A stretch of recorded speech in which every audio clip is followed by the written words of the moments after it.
back with another process video. Today I'm going to be using the Amy Tangerine on a Whim collection for my layout. I do use both the 12 by 12 paper pad and also a 12 by 12 paper that I had purchased. Now, here a few months ago when all the new collections came out, I did buy, I think, two or three different paper pads that had come out.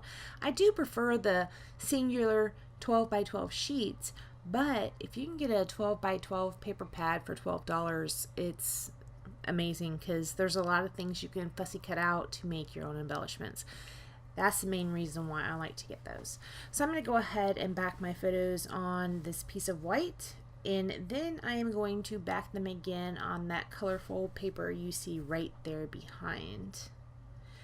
That one. Here is a Bazzill cardstock that I'm going to use. It is a textured cardstock, and that is going to serve as my background. So this layout is going to mostly be orange and greens and yellow, and I thought that little bit of pop of color behind the photos with this paper right here would just give it a little something extra, and it does. And actually it does, and also kind of it doesn't, because you don't really even notice that paper, but I put it on there so I would know there's colors other than orange and yellow and green. So that's what I did. So I'm going to go ahead and trim those down. Alright, so I pulled out some acrylic ink. You can see I'm sitting over there to the right. I'm trying to decide what color I might want to use. I am going to do a little bit of mixed media. This right here is the one I chose. It is the darker color orange. I am going to mix that in with some Liquitex modeling paste. And I am going to have to continue adding a little more orange and a little more orange and a little more orange because it just kept coming out too light. Just giving that a little good mix, which is fine because this modeling paste, I think I said this in a previous video, it's starting to dry out, so probably it needs a little bit more moisture in it. So adding that texture paste really didn't make the consistency too thin. Right here I showed you a stencil that was by Dylusions, and that is what I'm going to use to put down this paste. Now if you look at those photos in the background, you can see there's a pineapple. It's a SpongeBob photo at Universal Studios. I probably could have tilted this on an angle and it would have matched that pineapple in that photo that ends up being at the bottom right. I just now noticed that. That probably would have been pretty cool. I didn't do that though. I just left it regular. I am going to use that stencil again over there at the left hand side of the bottom photo.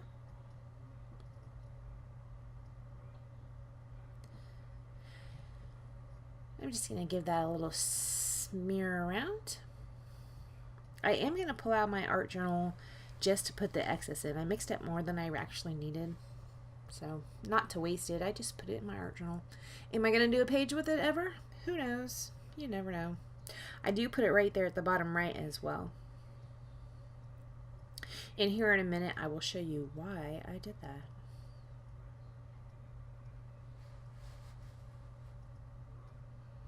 Alright, so there's my art journal. Previous layout, I had added some green on something and used that journal to test it. And here's where I'm putting the excess stuff. So there are my photos. I decided I'm going to go ahead and trim this down. I want to give this a little bit of a border. At first, that was not my plan, but after I put those photos down, I kind of thought I might need a little something on the sides. I do trim off probably about 1/4 inch off of each side, and I did want them to be even because I liked the placement of the photo, so I do actually trim 1/4 inch off of each side. This right here is the paper that I use for my background. This is a 12 by 12 pattern paper. It did not come out of the 12 by 12 paper pad.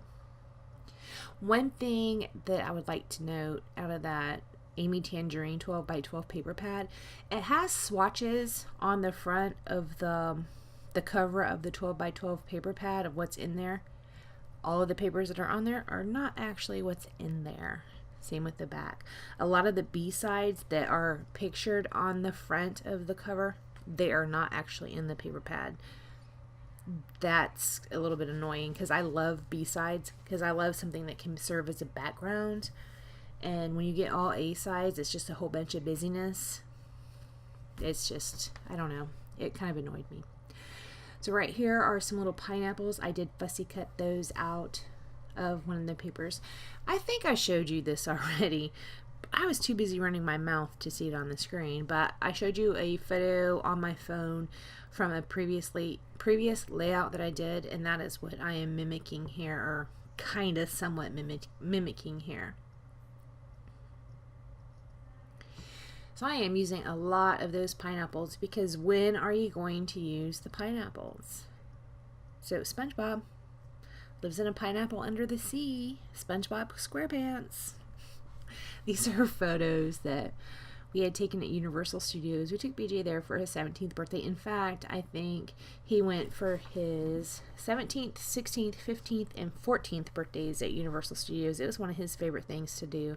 He would take a friend with him, and we would just let him go do his own thing. Hopefully he didn't get in too much trouble when he was not under parental supervision, but that was one of his favorite things. So we did do that for his birthdays for 4 years. And on this particular trip, you can see there's a girl in that photograph. It was his little girlfriend at the time. Her name was Brie McDonald. Not his Brie as in his recent ex-girlfriend Brie, but she was his little high school girlfriend Brie. So right here I put this little journaling spot down. I put a pineapple journaling spot over it, and I am just going to write about how he is 17 and still loves SpongeBob SquarePants. And then on the side I just wrote his name and also Brie's name, because who knows, in the future someone might not know who these people are. And then I'm going to take another fussy cut pineapple underneath that other pineapple. Right here are some jelly bean soup alphas, and this is what I'm going to use to spell out SpongeBob. And here are some wonky alphas by Bella Boulevard, and that is what I'm going to use to spell out SquarePants. Really like the Bella Boulevard alphas for the SquarePants. It's kind of quirky and it just makes sense. So I'm going to go ahead and lay down the SpongeBob. I am dipping those letters into some Scotch Quick Dry just because I am a safety girl. And I'm going to do that as well with the Bella Boulevard. Now, I don't have a whole lot of Bella Boulevard alphas, and they might adhere fine and they might last forever without adding extra adhesive, but why take a chance? Right here I just showed you the Recollections gems that I have been using on my past several videos. Still have some left, so I'm going to scatter those around the page. This is going to take me a minute, and I will end up cutting away. You're not going to see the placement of all those gems, just because I've mentioned in previous videos it is kind of difficult to pull them actually off of the adhesive that they're on.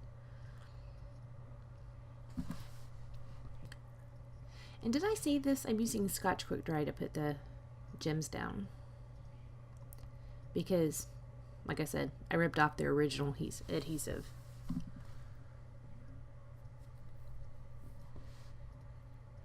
Okay, so after I do that, I'm going to grab this Heidi Swapp Color Shine in Black and give that a splatter around the page. After I do that, I don't do anything else. I am quite happy with how this turns out. It is very SpongeBob-y, which is the story. So guys, thank you so much for joining me. Please like, comment, and subscribe, and I will see you next time. Bye guys.